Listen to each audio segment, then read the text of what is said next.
Hello, good morning, afternoon, or evening, and welcome back to Cosmic Lovers Tarot.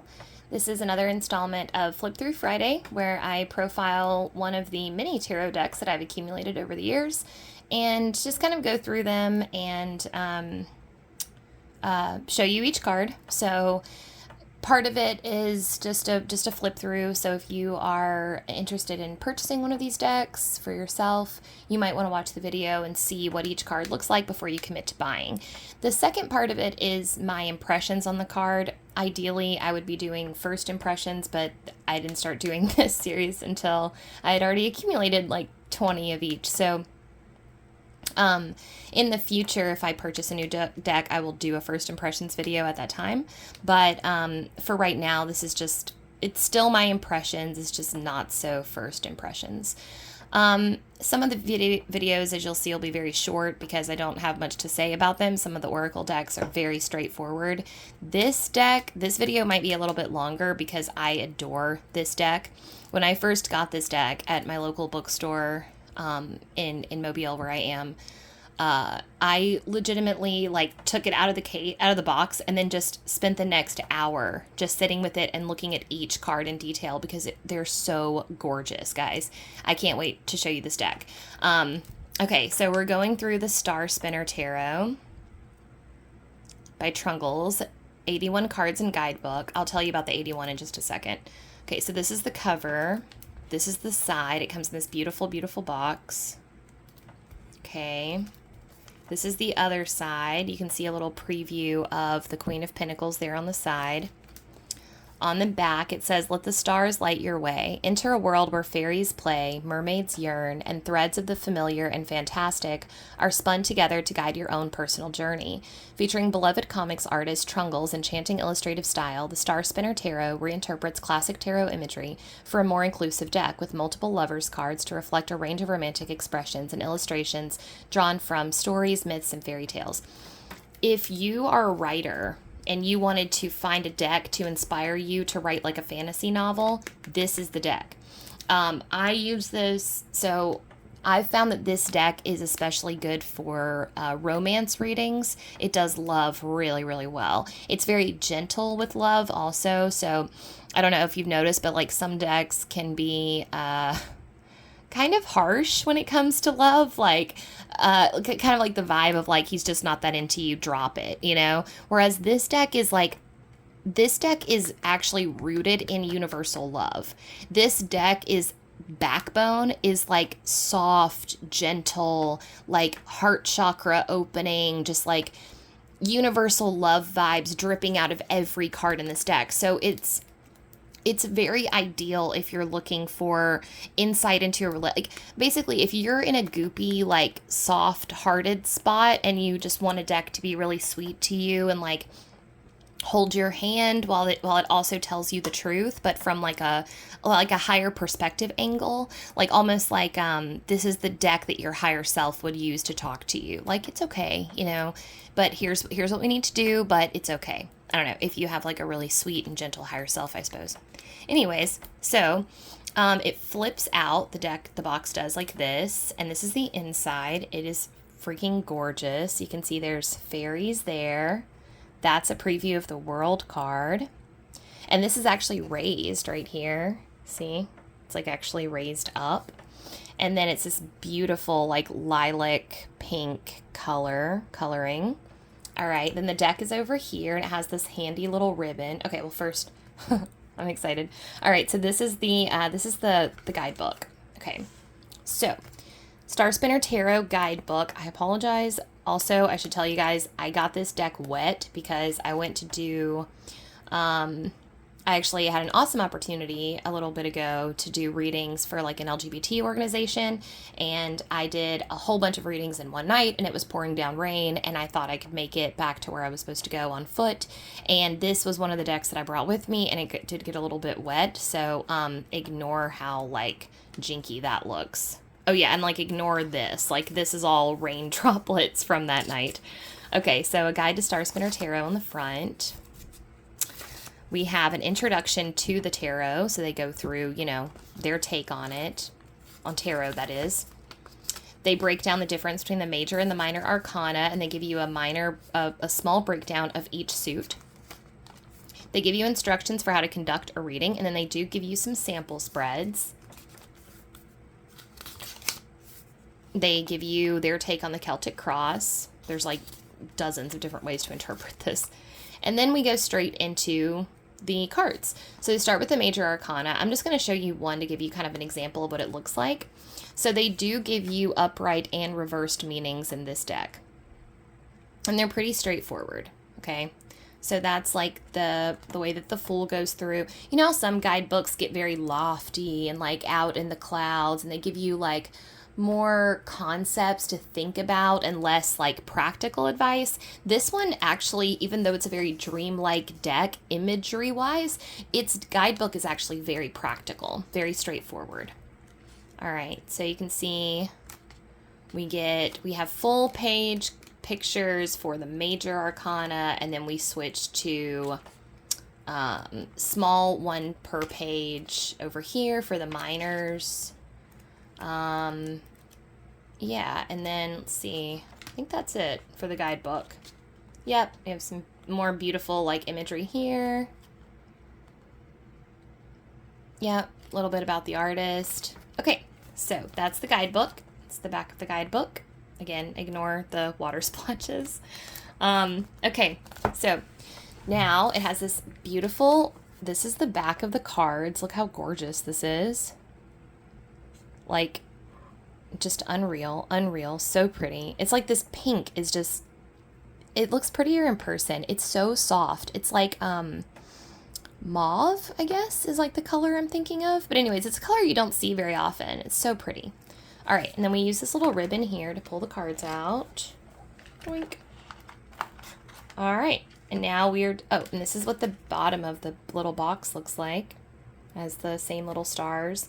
And then on the side, we have a profile of the lovers over there and a profile of the other lovers over there. They kind of already told you that they have 4 lovers cards in this deck. It's one of the many reasons that I absolutely love this. But yeah, that's what's on the side there, the lovers. All right, so now we're just going to get into it. Okay. So first up, we have the Fool. This is a very interesting depiction of the Fool because the Fool can represent naivete or, jumping into things with like in a kind of foolhardy manner. But most depictions of the Fool show him as being pretty carefree. This is like a fool that's taking his time, right? Like he's kind of scared. Like it's a fool who like doesn't want to jump off the cliff, you know? He's kind of like all wrapped up like, oh, I don't want to go, but I have to. He's like the reluctant journeyer, you know? Yeah, like Frodo from Lord of the Rings, maybe. All right. Now we have the Magician, who looks straight up like, doesn't he look like, he looks like a mixture of Hagrid from Harry Potter and then the dwarf from Lord of the Rings. But yeah, so he's still got like his acumen, I believe, or his accoutrement, sorry. He's got his wand right there, and he's got his sword there. He's got his little pentacle there. There's his chalice. Okay, so we still have all the main elements of the Magician here. This is an interesting depiction of the Magician. It's not my favorite depiction of the Magician, but, I like that. Like I've said in previous videos, I think that as a reader, it can be really cool to challenge yourself to read with decks that you don't necessarily vibe with, even though I vibe hard with this deck. This Magician is a little weird to me, but that's cool. Like part of the fun and why it gets so addicting to collect so many different decks is because the different interpretations add this rich complexity, layers of meaning to the card. Like this Magician is, I don't know, man, he's like fiery, he's impulsive, he's doing something, he's making something, whereas like, I don't know, it like shows more of the active spirit of the Magician, I think. All right. Now we have the High Priestess. And I don't know if it's just me, but I feel like I know her. Like, every time I see this, I'm like, I know her. I don't know if she looks like an actress that I know, or if it's just like the resonance of the card just makes her feel like I know her. But I love her wings, her angel wings. She kind of gives me Esmeralda vibes, like from Hunchback of Notre Dame. Um, she also kind of gives me vibes from that really beautiful actress, Jennifer Connelly. She kind of looks like her. We still have these pillars here, and I like the sun, and I like that the sun and the moon are both present in this high priestess. And kind of like the dichotomy here of like you've got like the moon shadowed pillar and then the sun kissed pillar over here. Yeah, it just shows an interesting form of duality that you don't normally see. High priestess is usually more associated exclusively with the moon in depictions. Here we have the Empress. Now, this is one of the more youthful depictions of the Empress I've ever seen. She looks so young. Like, it's almost like it reminds me of like Empress the prequel, you know, like before she became the mama. But we still have her celestial diadem here showcased, and we still have plenty of wheat. All right, now the Emperor, hello. So this is one of the more interesting depictions of the Emperor I've ever seen. He looks like a sun god to me. He looks like, I mean, which makes sense. The Emperor is associated with Mars and Aries, but this one particularly looks like, he looks like a sun god who, but like, he lives on an island. He looks like he lives on an island.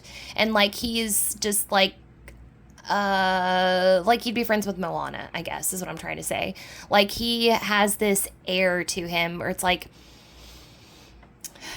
the Emperor usually feels like, to me, like he took control using his wits and his strength and his charisma and his confidence. Like, the Emperor has that showing of like, I got here by my will and drive and determination, right?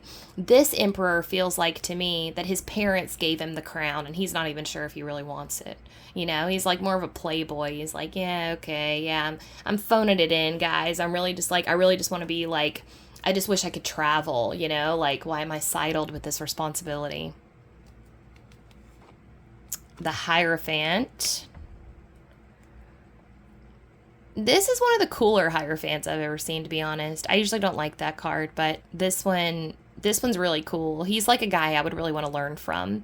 This Hierophant looks like the teacher in like in the movies that like the hero really wants to go to for training, and he's like, no, you can't be here until you, like, basically, but he doesn't say until, he just slams the door in his face. And then the Padawan, the Padawan hopeful, like, knocks back on the door again the next day, and it's like, slams the door in his face again, nope. And then the Padawan comes back the next day, slams the door in the face, no.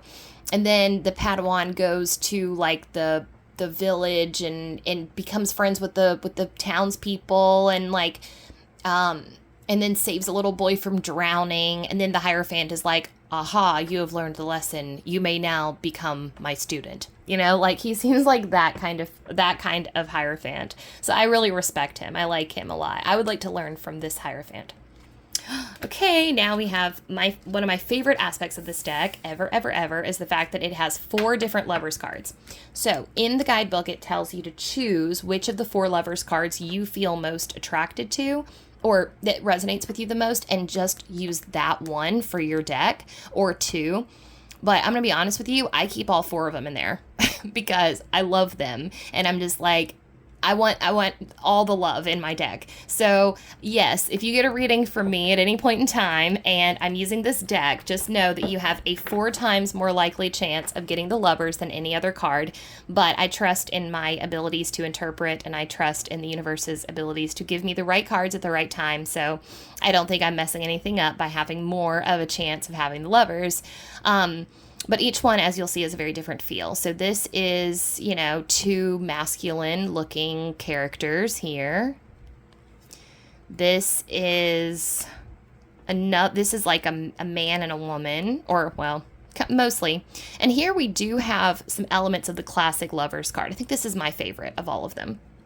We do have some classic elements here. We have this angel in the back, But this angel is also kind of like Cupid because he has an arrow, right? So it's kind of a blend of this deck, as you'll see, blends a lot of mythos with fairy tale. We do have the apples in the tree though, and we do have, I don't know, there's something so sweet about this love. So this love feels very mature, feels like they've known each other for a long time. You know, this love reminds me of Balthamos and Baruch, the angels who were in love in His Dark Materials. That's what this reminds me of. But this is like Jack and Rose from Titanic. This is like sweet, innocent, like first love. I want to live for you. I want to die for you kind of love. And then we've got the angel back there, which the angel in the Lovers is Archangel Raphael. This is also this. So this could be Raphael or this could be Cupid. Okay. Now this is looks like another maybe man woman, but that could also, it also could be like non-binary representation. I'm not sure. Either way, this is another love that feels more mature to me, but this specifically looks to me like love that has gone through a separation. This is like, I'll love you no matter what. This is like twin flame separation kind of love, or even, I guess, soulmate separation or long distance relationship love, because it looks like the same characters, right? In these two, this is like union and this is like separation. But it's like there's this beautiful reminder here that like, it's okay. You know, even though we're separated, we've got the love of us that like transcends. And not to get off in too much of a rabbit hole here, but it also makes me think that like, about love being a healing force, you know, and how like two people when they're apart can actually do more to spark love like on the planet than when they're together, because like their love is like an energy, a true, actual, real energy that stretches from one to the other, right? And it stretches across time and it stretches across space and it dribbles, like it permeates through everyone's life that's like in between them, right? And I don't know, I think about how beautiful that is. I love this card. And now we have a more like femme representation here of the Lovers. We've got like two feminine creatures. This is a really beautiful one. This one also feels more mature, but this feels like soulmate love. This feels really sweet and really understanding. Like this is like the love where you can really let your hair down and like be yourself, you know? You can really let this person see you, you know? This is a very like gentle kind of love. They're all a little bit different. All right, so that's your Lovers cards. Here's the Chariot, which is a weirdo Chariot card. I love it. It's weird. We still have the black and white cats here. They always make me think of Luna and Artemis from Sailor Moon. I can't help myself there. All right, now this is the Strength card, but they've renamed it Fortitude. This one totally looks like Esmeralda from Hunchback, even like way more so than the other one. There's also something about this that gives me like, God, not Esmeralda. Cleopatra vibes, maybe? Not Cleopatra. Someone from the Bible. Like, I don't know. What, maybe Mary Magdalene, perhaps? Anyways, this is like a very classic archetypal female figure, right? I love the lotus flower in her hand. They still kept the infinity sign over her head, and we've still got the lion portrayed here. But yes, they did switch it to Fortitude. Now, this is the Hermit, an Asian-inspired hermit, which I love, but he's still at the top of his mountain, and he's still got his light. Whenever I get the Hermit in a reading, I like to kind of analyze whether I feel like, how long has he been on the mountain? Is he getting ready to come back? How does he feel about coming back? Is he excited to come back? Does he feel sorry for the people down there? Or is he excited to see them? Does he miss them? You know, all of these things, these feelings. When you do readings a lot, that's a really fun thing to do, guys. If you don't already do that, not that I meant to turn this into a tarot lesson, but one of the really fun things you can do in a reading is pick out, like, so say you're just reading for yourself. That's the easiest way. You're reading for yourself and you keep a journal or whatever. Journal about, like, how the cards make you feel, or how you feel about the cards. For, like I said, like the Hermit, asking yourself questions like, does the Hermit seem sad? Does he seem excited? The Lovers, okay, look at the Lovers and go, do they seem happy? And you'll note, this is the cool thing, you'll note that your perceptions of the cards will change depending on how you feel about the state. So imagine, okay, so say you got the Hermit that came up in a reading, and you feel like the Hermit really misses the people down below, and he's eager to come back and tell them what he's learned. Well, that's an indicator that that's how you feel about your time in solitude or your time in isolation. You're ready to come back out, and that could be a good indicator to you, like, oh yeah, okay, it's time to come out of hiding, you know. That being said, if the Hermit feels like, God, I am so glad to be done with those people down there, I need a breather, then you're probably just sinking into your isolation time, you know. But you also want to watch that, you know. You want to see.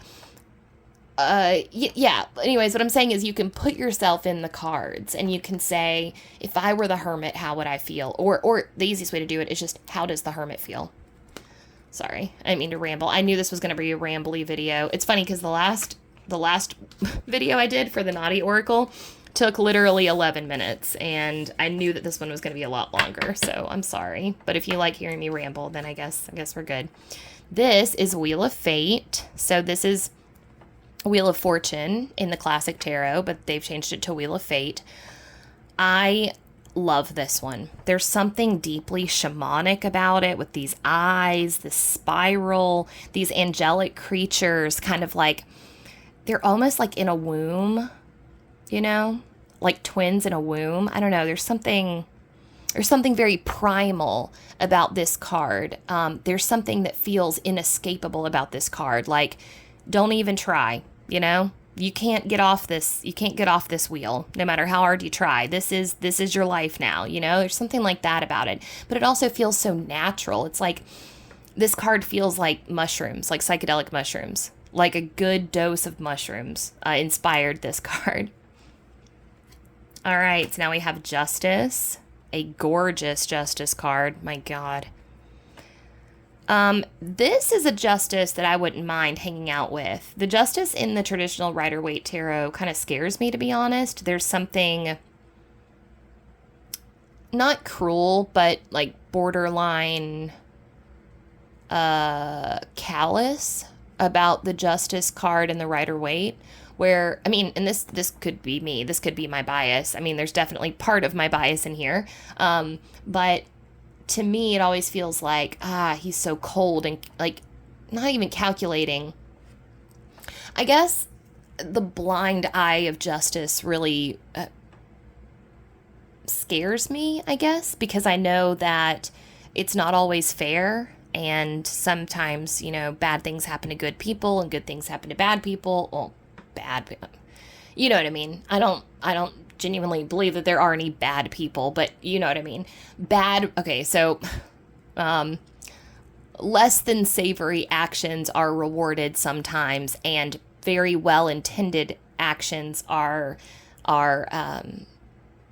punished in our society sometimes. And I think that's a little bit of reason why I have an issue with Justice as a card. But this Justice is like a woman that I would really trust, you know? It reminds me of that dorky show that I used to watch that probably nobody's ever heard of, but I love the actress Amy Brenneman, and she was in a show called Judging Amy, and you can't find it anywhere now. But she was also in Private Practice. She was in The Leftovers. She's an amazing actress, and she was in the show Judging Amy, and this is what that reminds me of, like a kind and benevolent judge. She was really gonna like do her best to see all sides, you know. But I mean, the wings don't hurt, you know. All right, here we have the Hanged Man. Pretty similar to the Rider-Waite, right? Not too much change going on here. He does look a bit more dapper. Now we come to the Death card. I believe this is the only Death card I've ever seen that shows a baby, right? And of course, this is part of why I told you that this deck is so soft and light, because even the death card wants to remind you that every death is a new beginning, you know, that birth and death are two sides of the same coin. So it's so soft, it's so gentle. And I love this, just like the whole imagery of this, like kind of emerging from the unknown. This card reminds me of a beautiful Alan Watts lecture in which he said, if you're afraid to die, just remember what it was like before you were born. And he was like, that's a way of waking up. That's a way of realization. That's a way out of suffering, is to sit and imagine what was it like before you were born. And you'll find if you practice that enough, I'm paraphrasing here, but basically he said if you practice that enough, you'll start to realize that death is nothing to be afraid of at all, because it's the same as before you were born. And you can't be afraid of that because it already happened, right? So, yeah, I've always found that exceptionally comforting. I've listened to that talk. I think it's called The Real You. Yeah, it's called The Real You by Alan Watts, if you want to look it up. It has helped me in many, many, many bad times in my life. It has been my saving grace, my anchor, many times. All right, here we have Temperance. Now, this is Archangel Michael. So we saw Archangel Raphael is in the Lovers. This is Archangel Michael in Temperance. Temperance is about blending opposites. And I gotta say, this angel is looking fly in this one. This is like a very attractive rendition of the angel in Temperance. I don't know, there's something about the angel in the Rider-Waite, or the depiction of Archangel Michael in the Rider-Waite is like a lot more stoic. And this one is like, I don't know, there's something more youthful about him. So it's like more approachable, Anyways, I really, really love this one. I love this one. I just found out recently, in fact, I've been studying tarot for a while. I just was reading a book called The Creative Tarot, and I learned that what they're doing here is they're mixing hot and cold water to make steam. I didn't even know that. I mean, I guess I knew Temperance was about blending opposites, but Temperance was always kind of more of a difficult card for me to wrap my head around, It's a concept that maybe I haven't personally experienced temperance in my own life, and that's why. I don't have anything to necessarily associate it with, because it can be hard to relate to something if you haven't personally been through it. And I wonder if that's why, or maybe I just need to spend more time with the cards. But whenever I get temperance in a reading, I always think of fill your cup up, like a rest and recharge before we carry on with your journey. There's mountains back here, but that's just me.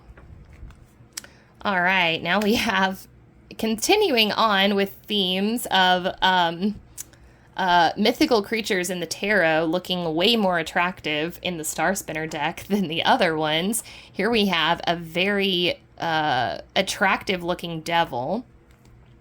And of course, we still have the humans here enchained. But unlike some of the other ones, so this is a weird one, right? Because this devil is hot, okay? He's a very hot devil.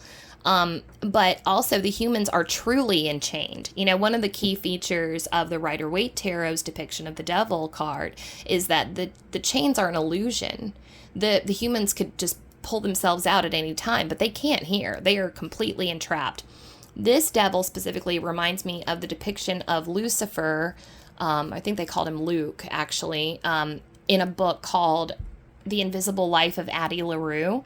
It's an amazing, amazing book. I can't recommend it enough. It's so, so, so good. It's about a woman who unwittingly gets into a relationship with basically the devil, right? And then the effect that it has on her life, like moving forward. But for some reason, this devil just makes me think of that, the main character from that book. So if you've read it, maybe you can tell me if you agree. All right, now we have the Tower. Now, I'm going to be honest with you. I love this deck. I don't really like their depiction of the Tower. It's a little too calm for me, But it's also it's got an abstract vibe going on, so I don't know. It's okay. Here we have the Star. Different, but still very, very, very beautiful. the moon, very Japanese vibe. Now, I cannot not see Sailor Moon in this. Even though this doesn't look like Sailor Moon, there's a particular episode of Sailor Moon where, well, rabbits are associated with Sailor Moon, but in the moon, obviously. But there's a particular episode in which it's featured like a river spirit, and this is one of them, or she looks almost identical to that. Also, it makes me think of geishas. This moon card is a lot less threatening, you know, than some of the others. There's something so soft about it, right? It's like, yeah, I want to go with her to the moon. Although she does have like a mysterious nature to her, but she seems like trustworthy. All right, now we have the sun. And this is very different, right? I mean, here we have another kind of, we have the moon and the sun, both represented by feminine figures in this deck, okay? The coloring is very, very different. And I love that she's like taking a plunge, you know? This sun card is something to really chew on for sure. You know, this reminds me of like the Icarus story, of like Icarus flying too high up to the sky and then getting his wax wings were burned and he went plunging to the ground. That's what this reminds me of.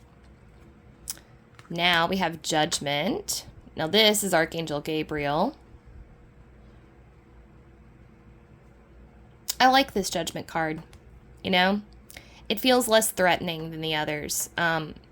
Although still with like a reconciliatory feeling to it, still get that like wake up call energy, but it's softer somehow. Like he's like playing that like a whisper in your ear, like, hey, have you considered another perspective, like that. Now we have the World, one of the more beautiful world cards I've ever seen. God, this is like Mama Gaia herself. She's so gorgeous. Flanked by several women, but I'm not sure if they're like depictions of anything specific, or I don't know. I haven't really gotten that far with it. But, you know, this just makes me feel like, oh man, like going home at the end of a long, long day, you know? That's how it feels. It's just like, oh my God, I can't believe I'm home. Like I just worked a 13-hour shift. I can't believe I'm home finally, you know? All right, moving on to the Pentacles.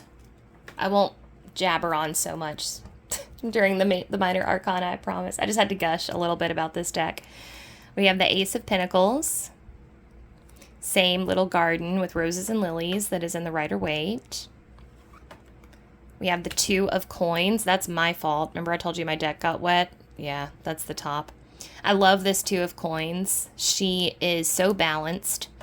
As opposed to the goofy looking guy in the Rider-Waite, which I love. Don't ever think I'm throwing shade at Rider-Waite. I love Rider-Waite is my trusty, reliable, dependable. I have got 2 Rider-Waite decks so that I can study one and work with the other. So, yeah, but I just think like she is like just so much more centered and balanced than that goofy guy in the Rider-Waite trying to hold his coins together, you know?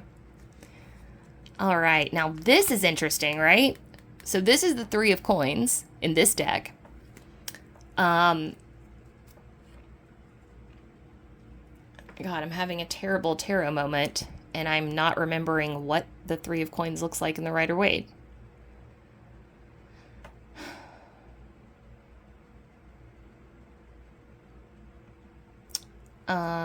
Oh, okay, I remember now. I was like, shit. Okay, so in the Rider-Waite, the 3 of Coins is a guy, and he's like showing off his work. He's got like, he's working on something in like a temple, you know? This is almost like Ace revisited, because like the Ace of Coins is a gift from on high, and this is like a dream. But it's funny because the 3 of Coins is about, it can be about oversight and like someone else kind of approving your work.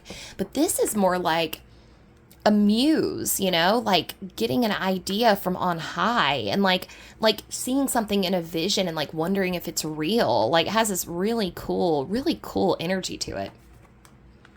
This is the Four of Coins, which talks about kind of being guarded or being closed off. So we've got this like Rapunzel depiction here. Now we have the Five of Coins, which talks about feeling loss or lack, you know, feeling left out in the cold. This is weird because I'm not sure what this is supposed to represent, but it automatically makes me think of Snow White and the Seven Dwarfs, which is like mirror, mirror on the wall, who's the fairest of them all? Like Smash, how can you talk to me like that? But mostly for my readings lately, this card has come up for me, meaning a wounded inner child. Okay, so that might be beneficial to you. All right, now we have the Six of Coins, which is all about kind of generosity. And we've got these beautiful strawberry plants here. And this girl she does look like she's kind of pondering something, but this little girl reminds me of my sister, who was like the most generous little kid. My sister was the type of kid that if you came over to the house, she'd give you her favorite toy. Like, I would have to stop her. She's 5.5 years younger than me. And I'd be like, Krista, don't give that away. Like, she just wanted to give gifts to people all the time. And that's like the little girl that I'm seeing here. Like, she's had a great day at the market. She's like picked all these strawberries herself, and she's coming home and she's like, oh, what can I do for somebody else today? You know, it's just such a really sweet. All right, now we have the Seven of Coins, which is a bit about patience and staying the course and watching things grow and come to fruition. You can think of these birds back here as like her ideas, like kind of taking flight. Like, she has big plans, but she also knows that now is the time to sit and let things grow of their own accord. We have the Eight of Coins, which a very similar vibe. Okay, so first of all, I love that he's making clocks, because the Eight of Coins, very similarly to the Seven of Coins, is about slowing, not necessarily slowing down, but like a little bit, yeah, taking your time, you know. And in the Eight of Coins, in the Rider-Waite, this gentleman has, you know, a whole plethora of coins that he's made, and yet he's being very diligent and like paying close attention to the task at hand. Like, the Eight of Coins knows that there is no wasted energy or time when it comes to dedicating yourself to something, you know, that every moment is precious, and that every work that you do, no matter what, you know, like, basically, if you work at a job that you don't really like very much, you go home at the end of the night and you want to do your art, like, you really want to be a musician, but you're also a janitor. Like, the Eight of Coins would be a signal to you to like lean into all of your work, treat it all with as much passion as you do your music, because that feeds over into the general like universal energy, right? So very similar vibe here. Now we have the Nine of Coins, which is the Treat Yourself card. And this woman looks so familiar, but I'm not sure like what story she's supposed to be, but she looks so familiar. And yeah, she's got some serenity to her. In the classic Rider-Waite, this is a falcon that's on her shoulder. In this one, it's an owl, so it kind of gives a more like scholarly look to her. Like, she looks like the type that her self-care is a little different than the fancy like finery of the Rider-Waite Nine of Coins. Now, this is the Ten of Coins, which is all about, can be a little bit about like a soul tribe or spirit guides. It could be about extended family. It could be about community support. But I love that in this one, it's an old man and his dog, you know? And I like to imagine that's his castle and like that's his people, you know, the life that he's built up. But this is his best friend, you know? This is the person he's been closest to his whole life. All right, we have the Page of Pentacles, looking like something straight out of Great Gatsby. And she's in the same garden as the Ace of Pentacles. And we've got the Knight of Pentacles, also kind of analyzing the situation, deciding whether or not he should make a move, you know. We have the Queen of Pentacles with her rabbit, looking very glamorous. But also same, you know, just so nurturing. They've really played up the nurturing vibe here, right? Now, cool thing about this deck, all the kings are animals and just a crown. Yeah, all the rest of the deck have like actual humans on them, or mermaids or fairies. But the King of Pentacles is just a rabbit, and I love that. All right, now we have the Ace of Swords. Pretty straightforward here. The Two of Swords. Also fairly straightforward. We have some elements that are the same from the Rider-Waite, like that moon there, the crossed swords. Of course, in this, she is doubled, which makes me think maybe battling with yourself over whether or not to make a decision, or possibly of two minds on an issue, right? You're at a crossroads, you're at a stalemate within your own psyche. Three of Swords, very straightforward. The Four of Swords, little Sleeping Beauty vibes here, but otherwise very much the same. You know, sometimes Four of Swords can mean dream incubation to me. That's just one of my weird little potential uses for it. So, because when you utilize the practice of dream incubation, you choose one thought and you plant it in your head right before you go to sleep. You utilize the power of the hypnagogic state of consciousness right before you fall asleep. And you could use it to wake up at a certain time, like if you don't have an alarm, or you could use it to wake up in a certain mood, or, you know, I will wake up feeling energized. I wake up feeling energized. I wake up feeling energized. And you just repeat that to yourself over and over and over again. But you can also use it for lucid dreaming if you're trying to uncover some information in your subconscious, or you're trying to, if you're trying to make a decision. My dreams will reveal to me whether I should move to New York City, you know, something like that. Or my dreams will reveal to me where I should move. Okay, you can use dream incubation for things like that. And that sometimes when this card pops up, that's what it means for me. Five of Swords. A little bit of a trickery element there. Six of Swords. This, they are rowing away. And this is like really cool. I don't know if you, okay, can you see how there's a skeleton in the back there? Think that is like the weight of the decision, okay? It's like, or like a ghost that comes with you. Like Six of Swords is about rowing away from something that no longer serves you, but you've put thought into it. You've chosen to leave, right? Although sometimes you haven't chosen to leave, actually, but that's a different rabbit hole. Maybe I'll do like a tarot 101 video or something. But this like skeleton in the back always makes me think of the dead weight of the baggage. Like there's more in stake for like making this decision to leave than you think there is. You're also carrying something with you, right?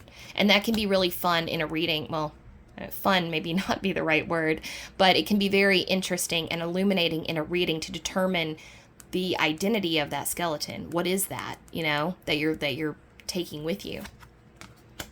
All right, Seven of Swords. You know, I was going to say the Five of Swords sometimes looks like self-sabotage to me, whereas the Seven of Swords looks like you need to watch out because, like, somebody is being dishonest, basically. Eight of Swords, very classic. She's blindfolded. She's entrapped in analysis paralysis. She can't make a decision. She can't move. The Nine of Swords, again, very classic. We've got this anxiety demon right here, keeping her awake. And Ten of Swords. Now, instead of having a human impaled by this, we have like a pheasant, which is very interesting. And there's obviously lots of meaning to that. Now, here's the Page of Swords with his little butterfly, thought butterflies. Fresh-faced. It's just, I have an idea. Now the Knight of Swords, which is actually a woman, or she looks fairly feminine. I love their wings and their feathers over here. So just like beautiful air imagery. And as you can tell, the swords cards have this very deep navy, you know. All right, now we have the Queen of Swords. Now she looks like she can be hella devious, right? There's something about her, this blood red and a thing here that makes me think of Cornelius Snow from Hunger Games. Remember how he used to bite his mouth, or anyways, he always had those napkins with blood on them because of something that he did with his mouth. Reminds me of that. Queen of Swords is arguably one of the scariest cards in the deck because she can be so ruthless if she chooses to be. She's totally like Wendy from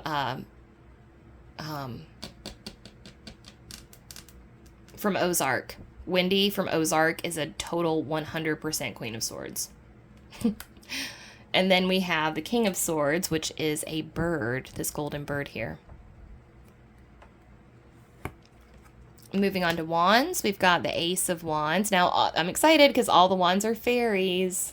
Okay, I saved my favorite two for last. So there's the Two of Wands.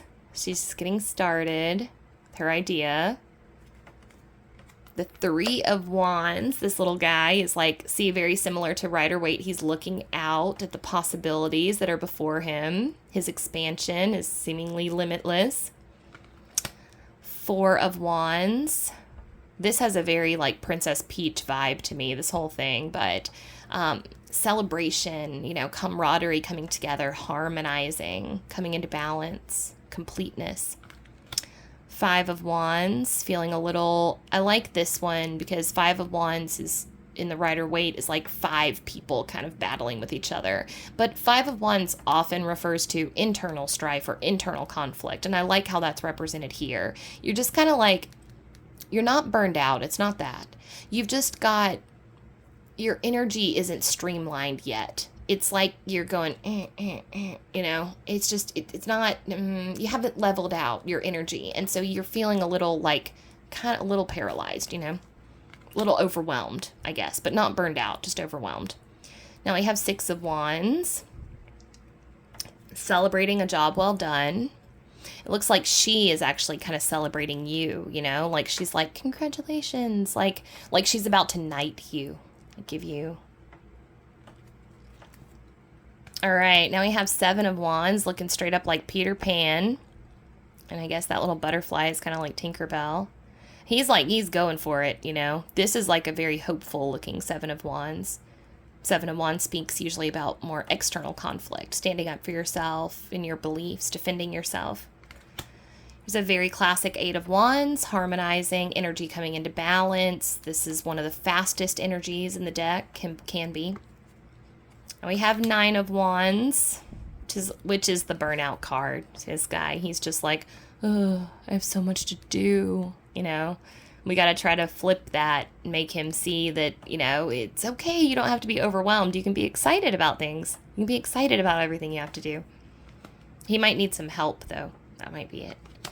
Now, we've got Ten of Wands, which again is just like, that's, Ten of Wands is when you've hit burnout so much so that you're calling out of work. You're pretending to be sick, or you're pretending like you had an emergency because you just cannot get off the couch. And that is okay, because this little mushroom fairy is here to tell you that you've gotten all twisted up, but you still have all of these wands to show for your time, and it's going to be okay. You just need to rest and recharge. Recharge. Nurture yourself. Now we have the Page of Wands. This makes me think that he is in the middle of like a dream, and then he has a breakthrough, and he's like, like, by George, I think I've got it. And he's got to like run to the kitchen to grab his notebooks. He has to write something down right now, you know? All right, here's the Knight of Wands. He looks like the prince from Thumbelina. I just watched that the other night. Thumbelina from our childhood, or my childhood. Yes, I don't know how old y'all are. I'm 32, so. All right, here's the Queen of Wands, looking very much like the Strength card. We've got her sunflowers here. And instead of a black cat, like the Rider-Waite, she's got a whole lion. This is the King of Wands, also another bird. Crow. Now, my favorite in the deck, the Cups. These are mermaids. So we've got the Ace of Cups. She's peering into the depths, her depths, contemplating. There's a new emergence coming, right? There's the little bird encouraging her to dive for the pearl. Two of Chalices, one of the most gorgeous depictions of soulmate love in the tarot. Absolutely gorgeous. And this one definitely speaks of, you know, like any type of soul tribe, soul love, soulmate connection, right? Anything at all where you just feel that kinship with someone. And we expand on that to the Three of Chalices, some like more soul tribe, beautiful, beautiful soul tribe energy. Four of Chalices, feeling a little wistful, you know. Four of Chalices can talk about missing out on opportunities. So, you know, you're too busy looking down and feeling sad, missing out on what you might be able to have, you know. Now, this one's confusing to me. This Five of Chalices here. You know, Five of Chalices is the crying over spilt milk card, right? So it's like in Rider-Waite, there you have two chalices here and you have three over here, and like two of them are spilled, but you have three that are full, or vice versa. I can't remember right now, but you're focusing on the ones that have spilled instead of realizing what you have. But in this one, she's basically just like being bullied. And I wonder if the point of this card isn't that like she's standing there of her own volition, like she could leave. You know, like, why are you letting these people yell at you? Like, just go. But maybe it's like a little bit of energy of being torn between two worlds. You know, she can't decide if she is a mermaid or if she's a human, and she's trying to choose, you know? All right, Six of Chalices is another soulmate card.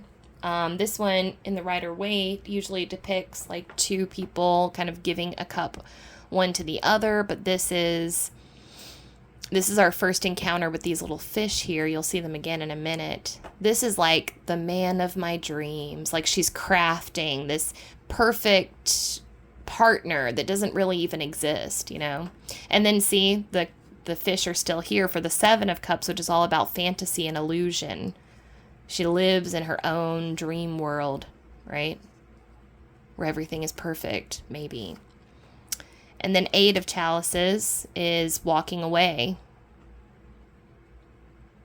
and choosing to, you know, or just, you know, and this card has a very wistful kind of longing feeling to it. But then we emerge with the Nine of Chalices, bursting with pride, beaming, proud of yourself, proud of your story, showing off who you are. This gorgeous ballerina energy here. And then we have the Ten of Chalices, which is all about kind of a happily ever after and things coming true. Now, this is a little different because this is almost like we're still living in her dream world, right? We're not sure how real this really is. I guess only time will tell. Now we have the Page of Chalices with the little puppy here. The birth of a new love. You know, it's funny because in the traditional Rider-Waite, the Page of Cups is a youth, and he's holding a cup, and a little fish is popping out, alerting him to a new depth of feeling that he's uncovered in his own psyche or body or heart. And in this one, it's the reverse, and it's a little mermaid, and she's telling her puppy friend, oh, you're not going to believe, like, this new feeling that I've had, you know, I've never had it before. We have the Knight of Cups all in his feels.